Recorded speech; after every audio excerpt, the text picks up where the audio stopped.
Hi, we're going to be continuing. We just did the mouth and throat. Next, we're going to be moving forward into the neck. I just want to also add that the cranial nerves for 9, 10, and 12 are intact. So we would go through looking at that just to clarify, asking the patient to say, ah, and then we're checking for the fundulum. Is it moving up and down? And then if there was any deviation, which there wasn't, but let's just say that there was, that would say that there's something going on with those nerves and that frenulum isn't rising and falling. There's some type of delay. The other thing that we do is we're checking for his ability to move that tongue. Can he move it, stick it out? So can you stick your tongue out for me? Move it side to side. He has full range of motion for that. That's also going to be part of the cranial nerves.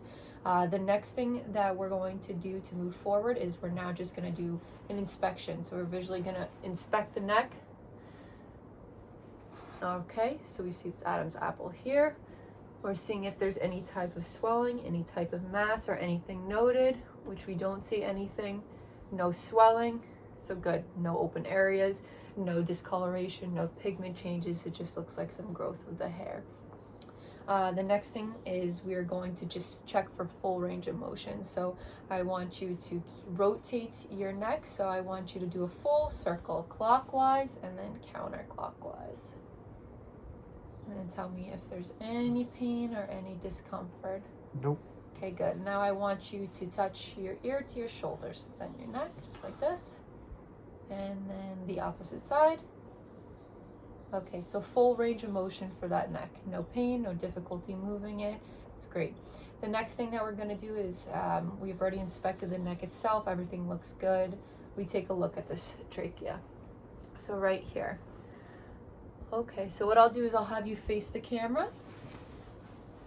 And what I'm going to do at the same time is if you face the camera, we are going to have you take a moment to swallow. And at the same time while he's swallowing, I'm also going to be palpating for the thyroid muscle too at the same time. Okay, so it's rising and falling equally. There's no masses noted. And then also at the same time, we can also palpate the lymph nodes since we're here already. So we have lymph nodes all throughout here. Subclavian lymph nodes, we take a look here. Okay, and then we also have some lymph nodes behind the head and neck, which we're palpating for.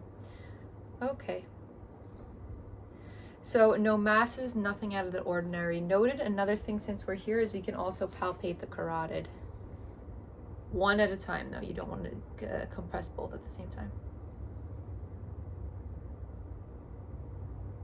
Okay, palpable, I'd say about a 2+. Okay, and another one too as well if you want to get a little bit more advanced with your assessment is you can take your stethoscope.